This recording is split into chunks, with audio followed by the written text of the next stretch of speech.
Assalamualaikum warahmatullahi wabarakatuh. Alhamdulillahirabbil alamin wassalatu wassalamu ala asyrafil anbiya'i wal mursalin wa ala alihi wa sahbihi ajma'in amma ba'du.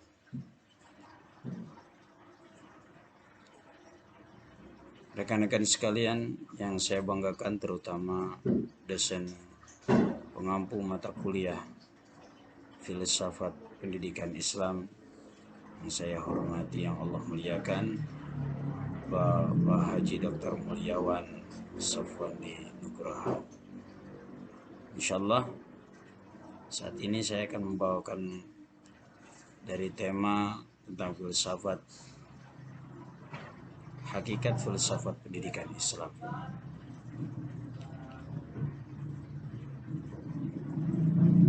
Filsafat pendidikan Islam pada dasarnya adalah filsafat yang didasarkan pada ajaran Islam, sehingga landasan filsafat ini bersifat dogmatis ideologis yang sangat erat dan tidak bisa dipisahkan.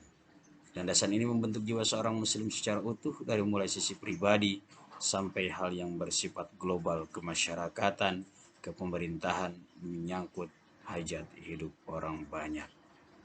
Jadi orientasi dari ajaran Islam sangat kental pada filsafat Islam ini, karena dasar orientasinya adalah ketauhidan, pembentukan akhlak, pengembangan ilmu pengetahuan dengan tujuan rahmatan lil alamin. Profesor Dr. John Dewey mengatakan bahwa pendidikan adalah suatu proses pengalaman, karena kehidupan merupakan pertumbuhan. Maka pendidikan berarti membantu pertumbuhan batin manusia tanpa dibatasi oleh usia. Proses pertumbuhan adalah proses penyesuaian pada setiap fase dan menambah kecakapan dalam perkembangan seseorang melalui pendidikan. Dalam konsep ilmu pendidikan, khusus ilmu pengetahuan dalam konsep Islam, ada 4 konsep yang diketengahkan oleh para pakar. 1. Mendekatkan kebenaran pada Allah dan bukan menjauhkannya. 2.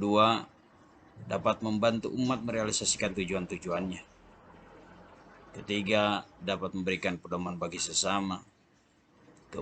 Dapat menyelesaikan persoalan umat. Dalam penelitian ini, penulis mencoba membawakan dengan metode kualitatif dengan ground theory, yaitu atau disebut juga dengan teori dasar. Artinya mengklasifikasikan hal-hal yang bersifat mendasar, kemudian digabungkan bisa menemukan hal baru atau pada dasarnya menguatkan teori-teori yang sudah ada. Menurut Ahmad Demarimba, ada 5 unsur dalam pendidikan.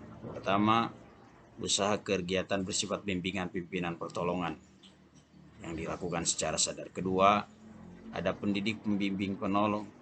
Ketiga, ada pendidik atau si terdidik. Keempat, adanya dasar tujuan dalam bimbingan tersebut. Kelima, ada usaha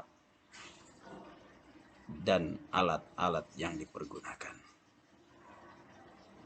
Menurut Ahmad Demarimba, filsafat Islam secara singkat dapat dikatakan sebagai pendidikan yang berdasarkan pada ajaran Islam, yang dijiwai oleh ajaran Islam. Filsafat ini bukan bercorak liberal, bebas, tanpa batas. Etika sebagaimana dijumpai dalam pemikiran filsafat pada umumnya. Kemudian, menurut Muzayyin Arifin, bahwa ruang lingkup pemikiran filsafat Islam itu lebih mendalam, mendasar, sistematis, terpadu, logis, menyeluruh, dan universal mengenai konsep-konsep yang berkaitan dengan pendidikan atas dasar ajaran Islam. Sehingga Muzayyin Arifin mengatakan bahwa kegunaan filsafat Islam itu seharusnya bertugas dalam 3 dimensi. Satu, memberikan landasan dan sekaligus mengarahkan kepada proses pelaksanaan pendidikan yang berdasarkan ajaran Islam. Kedua, melakukan kritik dan koreksi terhadap proses pelaksanaan tersebut. Ketiga, melakukan evaluasi terhadap metode dari proses pendidikan tersebut. Orientasi filsafat pendidikan Islam berorientasi pada ketauhidan, pembentukan akhlak, berorientasi pada pengembangan ilmu pengetahuan, juga tujuan akhir adalah rahmatan lil alamin. Sebagai penutup, kami simpulkan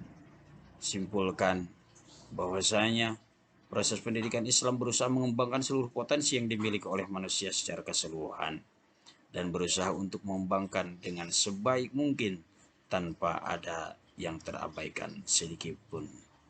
Potensi-potensi yang ada dalam diri manusia secara lahiriah, kepribadian muslim yang selalu menghambakan diri kepada Allah Subhanahu wa taala. Mungkin ini saja yang dapat kami sampaikan. Mudah-mudahan bisa bermanfaat. Kurang dan lebihnya mohon maaf. Assalamualaikum warahmatullahi wabarakatuh.